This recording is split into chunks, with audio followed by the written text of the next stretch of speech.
समाचार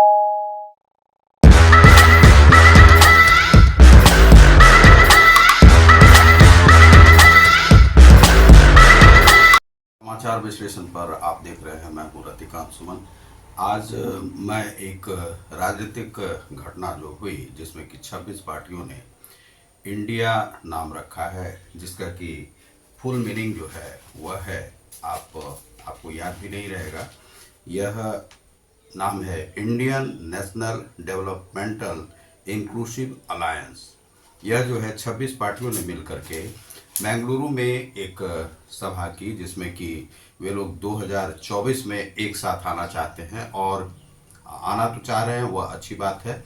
लेकिन उसमें जो इन लोगों ने नाम रखा है तो वह राजनीतिक रूप से मैं नहीं बताऊंगा।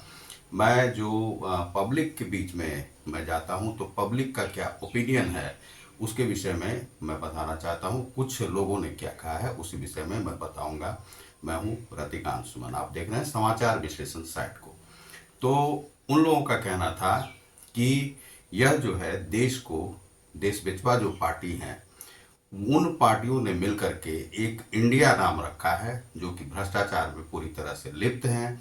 अब यह होगा कि एनडीए जो वर्सेस यहाँ पर इंडिया, अब इंडिया नाम रखने का जो है किसी को भी अधिकार नहीं है, क्योंकि यह कानून में है कि कोई भगवान का सिंबल नहीं ले सकते हैं, इंडिया का उपयोग नहीं कर सकते हैं। इंडियन आप कर सकते हैं लेकिन इंडिया नहीं कर सकते हैं। तो इन लोगों ने जो नाम रखा है वह एक देश बेचवा नाम है, जो देश बेचने वाले हैं, और इसे कानून सम्मत नहीं माना जा रहा है और कानून सम्मत है भी नहीं।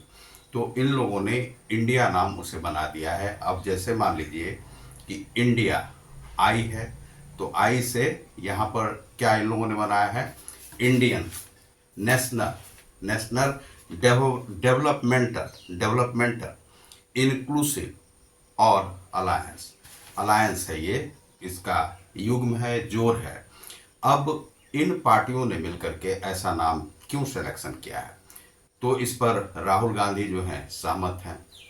अब कुछ लोगों ने बताया कि नीतीश कुमार सहमत नहीं हैं, और यह नाम किन्होंने दिया था, सजेस्ट किया हुआ है आपको, यह जो मुख्यमंत्री हैं आपको ममता बनर्जी, उनके द्वारा। तो यह नाम जो है बहुत लोगों ने अच्छा माना, लेकिन यह अच्छा नहीं है। अब इन लोगों को प्रॉब्लम इसलिए नहीं है क्योंकि यह एक नाम रजिस्टर्ड नहीं होगा, और इसीलिए ये लोग सोचते हैं कि कानूनी रूप से जीत जाएंगे। लेकिन इस पर भी एक भारत सरकार को भी और चुनाव आयोग को भी और सुप्रीम कोर्ट को भी संज्ञान लेने की आवश्यकता है कि यह चालाकी से इंडिया नाम का इस्तेमाल कोई नहीं कर सके। और इंडिया नाम का इस्तेमाल चाहे वह कोई भी पार्टी हो, उसे अवश्य ही नहीं करना चाहिए। इससे अवश्य ही उन्हें बचना चाहिए। इसलिए बचना चाहिए क्योंकि देश देश होता है, राजनीति राजनीति होती है। राजनीति आप अपने फायदे के लिए करते हैं, देश के लिए नहीं करते हैं। अब आप एनडीए से जब लड़ाएंगे तो इंडिया को नहीं लड़ा सकते हैं। इंडिया कुल इंडिया वह नहीं है। इंडिया मतलब देश जिसमें एनडीए भी है, जिसमें राजद भी है, जिसमें आपको जदयू भी है, कांग्रेस भी है, सभी पार्टियां हैं। तो सभी पार्टियों का जो समूह है उसे हम इंडिया नहीं कह सकते हैं। आप इंडिया के भीतर में रहते हैं। इंडिया एक देश है और जिससे आप मांगने जाएंगे अपने लिए वोट। तो आपको यह करना चाहिए कि आप कुछ और भी नाम रख सकते थे, आप कुछ भी रख सकते थे, अलायंस या यूनाइटेड फ्रंट इस प्रकार से रख सकते थे, तो आपको यूएफ नाम भी आपको अच्छा रहता। तो जन मोर्चा रख सकते थे, कुछ भी आप इस प्रकार से रख लेते सामूहिक रूप से, जो कि अच्छा नाम होता। लेकिन आप उसे इंडिया बना दिए हैं इस प्रकार से जोड़ करके। तो यह कोई जनरल नॉलेज का क्लास नहीं है। पब्लिक का ओपिनियन क्या कहता है कि ये लोग कहते हैं कि बताओ, अब ये लोग जो भ्रष्ट लोग हैं वह इंडिया का नाम का इस्तेमाल करेंगे, क्योंकि कांग्रेस पर बोफोर्स आदि के घोटाले अनेक हैं, और जो राजद है उस पर अनेक जो है सैकड़ों घोटाले का चार्ज है। और इन पार्टियों ने मिलकर के इंडिया का समूह, तो यानी कि आप बताने जा रहे हैं कि पूरा भारत ही भ्रष्ट है, और पूरा भारत ही जो है वह एक भ्रष्टाचार में लिप्त देश है, और देशवासियों को ही आपने भ्रष्ट बना दिया है।